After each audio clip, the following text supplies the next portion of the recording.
A nice cuppa. Before we begin, I'd like to acknowledge the traditional owners on the land in which we're meeting in various places. I'd like to pay my respects to their elders past, present and emerging, and extend that respect to other Aboriginals and Torres Strait Islanders who may be listening right now or watching right now.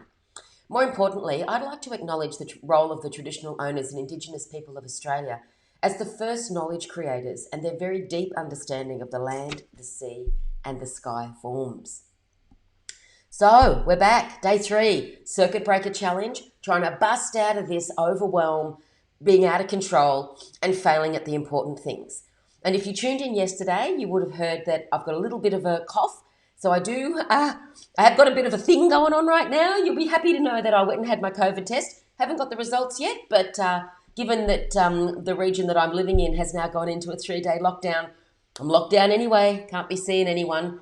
And the only real person at risk is, of course, my hubby, who doesn't seem to get anything at the moment. His immune system must be much better than mine. So that's probably why I sound a little croaky today and may have a little bit of cough going on. But the show must go on, as they say. As I always say to my fellow trainers and facilitators and coaches, we never get to call in sick. We always have to keep on keeping on, as they say. So if you've been coming along to each day, you'll know that day 1 we talked about stopping. And there wasn't much more in that than just taking the time to stop and really think about what it is we're trying to do, what it is we're trying to achieve.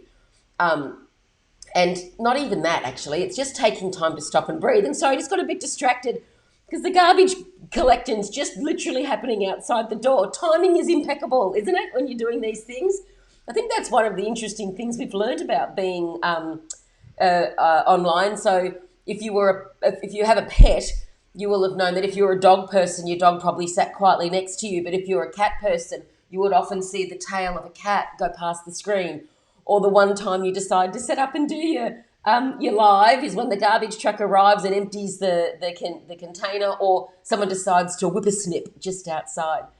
So I got a bit distracted then. So just as a recap, day 1, we talked about stopping and taking the time to stop and breathe and make space for ourselves just to think, because we are so much in a back-to-back world, we never give ourselves that opportunity just to stop and think and breathe. And so that's really what the first thing you need to do is just take some time to stop. Now, my favourite thing to do with that is to create purple patches in your diary. So you will have heard me mention on day 1 where people, that feeling when a meeting gets cancelled and you go, oh, great, now I've got a whole hour or whatever to myself to do whatever I want. Well, that's what we want to create. But rather than wait for a meeting to cancel, create it yourself. Just block out some time throughout your day or week. That they can be your purple patches where you get to do whatever you want. You don't have to be on duty. And I think, as I mentioned, if that particular time had a wardrobe, it would be tracky dacks and Ugg boots, because no one gets to see it. It's just your time.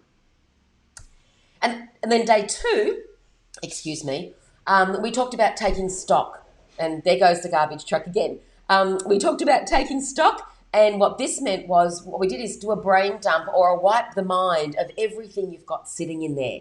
Now, this was mostly in the context of to do, and it was always, or what I need to complete, and always for both personal and professional.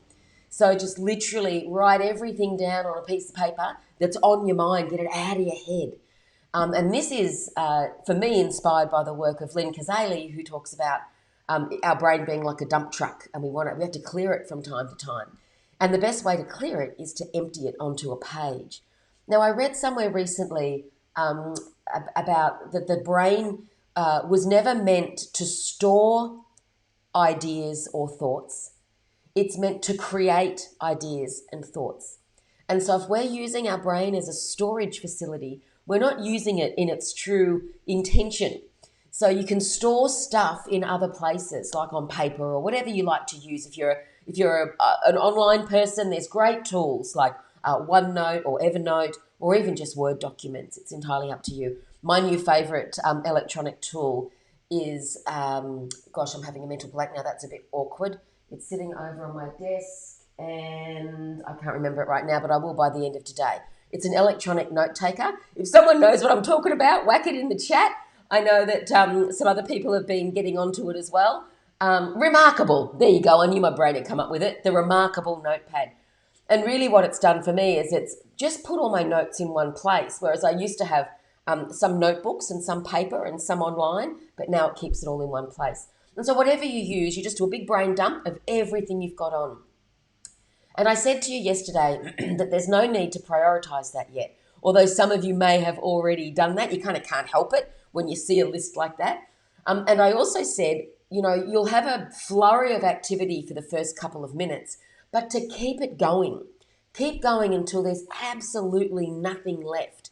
That when you go, is there something else? Is there something else I need to do? What you're waiting for is, oh yes, I need to call the air conditioning person to come and do a service prior to summer. Now, I know we're a long way off summer, particularly right now. In fact, we're smack bang in the middle of winter where we are now. But that's the best time to get your air conditioning service, don't you reckon? So even those things that you may have, like they're right in the back there, we want to get them out on the paper. And then today is the day where we make some decisions about what we do and when. And I've got two tools to talk to you about today. And both of them are around, now that we've got all the information out, how do we go about putting them into some kind of system that means we can access it and we can use it in a frictionless way. So if you think of our head being the place that's storing all this information, there's a lot of friction in there because there's a lot of stuff going around. Once it's out, now we have it on a piece of paper and we can look through. And now what we want to do is reorganize it in a way that's accessible and easy to access for our brain and for us to get stuff done. I remember there was a TV show on a while ago. To be fair, I never really watched the whole show, but I did see the ads. And it was a TV show called Hoarders. And one of the reasons I never watched the ad is I never really feel any kind of satisfaction or entertainment for watching people struggle with problems. And I don't think it's fair. I feel like it's a little bit, exploitive, I guess. But I did see the ads from time to time. And one of the things I remember seeing on the ads was they went into someone's house and they literally pulled everything out of the house and put it all out on the front lawn. And the hoarder, whoever was doing it, was quite horrified at just how much stuff they had when you put it in one place. Now, having just moved house, I've had a similar experience where your house is emptied and loaded onto a truck and you think, wow, there's just no way I'm going to fill a whole container. Well, it turns out I needed a container and a half. So all that stuff's there. And then in both the hoarder show and when it comes to moving house, it's nearly one item at a time gets put back. And so when we moved into our new place here, boxes, the boxes sometimes, depending on the weight of them, the movers could bring in a couple at a time, but they were usually labelled for one room. And so it was almost like a slow, where would you like this? And not that we were particularly difficult for our movers, but I was a bit thoughtful about where I want things put so that I didn't have to move them later, knowing that I'm probably going to move things later because that's, once you're living in a place, you realise. But there's this really interesting feeling about just one thing coming at a time and the sense of order that you get by going, yes, that's the place for that. Yes, that's the place for that. And when we're thinking about all the tasks we have to do, a big list that we generated yesterday, now it's time to do that. When is the right time to do each of those things? And not only that, who is the right person to do them? So that's why we have two tools today. One tool I'm sharing with you comes from the world of, it's mostly comes from the lean manufacturing movement, which was born out of Toyota in Japan, and it's called Kanban. And some of you might be familiar with it. I know I've seen plenty of Kanban boards when I've gone into manufacturing environments, and I've seen them now in people's offices. It's a very well-known tool. And it, in effect, is you create a whiteboard and you have a series of columns. Now, it can be on a whiteboard or it can just be on a wall with using Post-it notes. Or if you're worried about marking your wall, there's a really great tool you can get called Whitey. You get it from whitey.com.au. And it's an electromagnetic kind of sticky plastic that sticks to walls and you can write on it like a whiteboard. And I use that quite frequently. Even when I'm not writing, I just sometimes put it up even when I'm just using Post-it notes, just to protect the paintwork a little bit. So you can put those up and you create a series of columns. Now, depending on what you're wanting to sort by will depend on how many columns you have. But typically I have 3.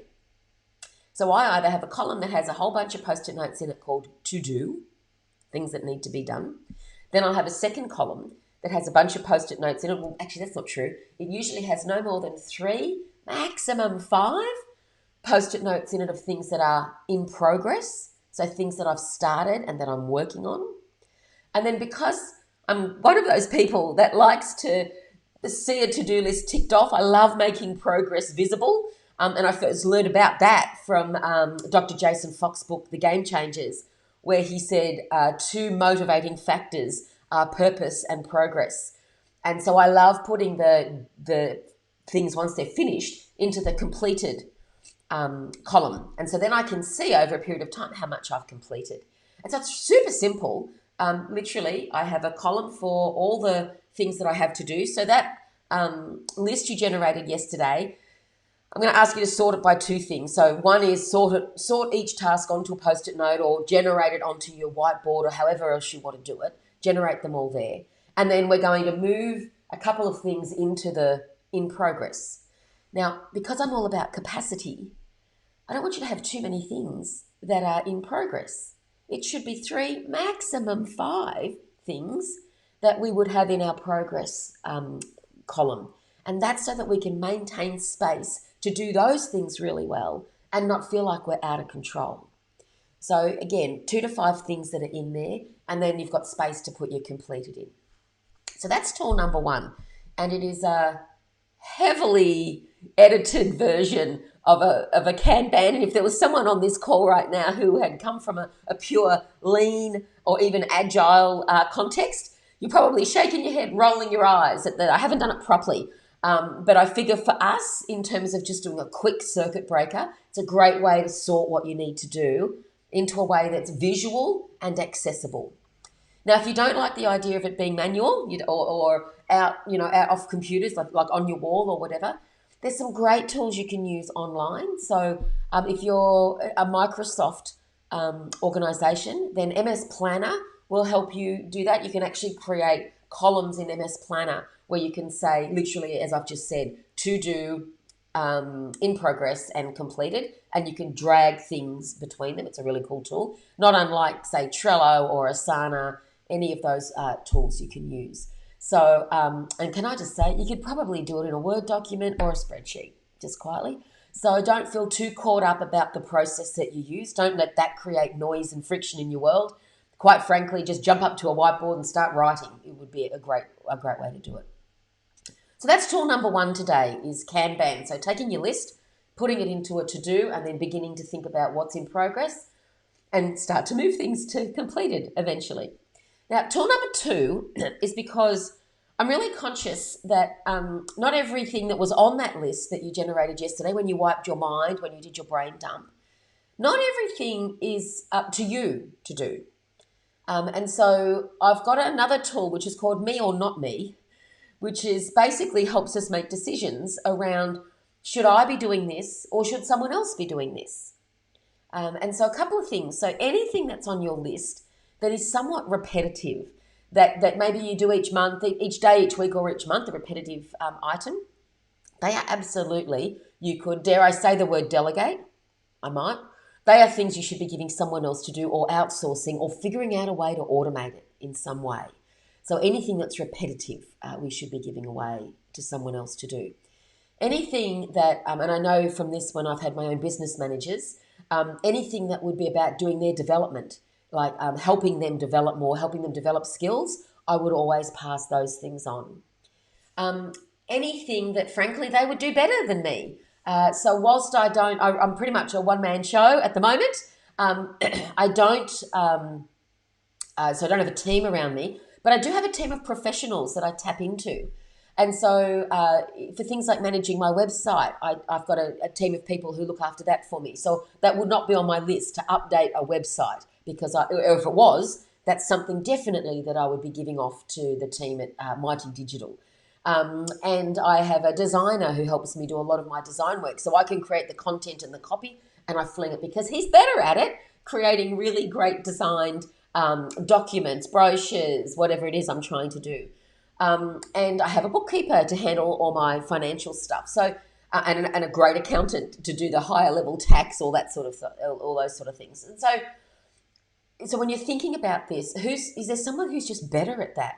And if you are a manager or leader in an organisation, I'm going to suggest that someone in your team is probably technically better than you because you've stepped away from it. If you haven't, you should have stepped away from it a bit. So who in your team is technically more able to do that? And so if you're following along at home, you're probably hearing that I'm talking about delegation to a large extent. So is it I should be doing something? So things you should do, anything that is, like a big once-off, chances are, or very infrequent job. And frankly, it's so infrequent that the time it would take you to do someone, you would get it done yourself. But you need to be the best judge of that. By infrequent, I would mean almost on an annual basis. So something that you only do once a year, probably best to do yourself. Anything that's super strategic and that it is your job as either a business owner or a leader, it is your job to do the more strategic things, making big decisions, doing planning, etc. Definitely keep those things. I sometimes think giving feedback is something best for you to do yourself. So if it's you're giving someone an atta girl or an atta boy, go ahead and give that to them directly yourself. I would not delegate or pass that on to anyone else. And equally, if there's some developmental feedback or you need to, to do some counselling on negative behaviour or something like that, definitely do that yourself. We don't delegate that. And so they're the two tools for today. And look, I don't really know what comes first. I don't think it matters. I think go where your energy is. If your energy is to sort yesterday's to-do list by things that I could delegate and get rid of those first before I go down the Kanban path, go for it. But if your mind is around, I'd love to get the Kanban underway, and then I'll take a few post-it notes off and hand them to someone else, or make a third column or fourth column that is maybe to the left of your to-do, you might create a column that says other people's to-do. And maybe you might use a different post-it note if you're managing other people's work. You can probably make this as complicated as you'd like, but I prefer to try and keep things simple. And so anything that's not yours maybe would go into whatever their system is that they use to keep on top of things. So they're the two tools. So Kanban and Me or Not Me. And if you want to get access to those, I've got them set up on the system. So again, hold up your phone, QR code away, and you should be able to be taken through the system and get access to, though it's one PDF, it'll come with both tools in it today. And then tomorrow on day 4, we're going to start, I've got a great tool for you, super simple, around how you get a little bit more definition about why you're doing what you're doing. And so to some respects, it relates back to purpose, but it's really just about how do I make sure and I'm defining the world that I want to work in and live in. And so that's what we're going to talk a little bit about tomorrow. It's a super simple tool, again, something you can probably bash out in about, 20 or 30 minutes, but it'll be the best 20 or 30 minutes you spend. And so in the meantime, I want to say thank you all for coming along again today and for joining me and for your patience while I wasn't my 100% today. And I'll see you tomorrow morning, same time. Bye now.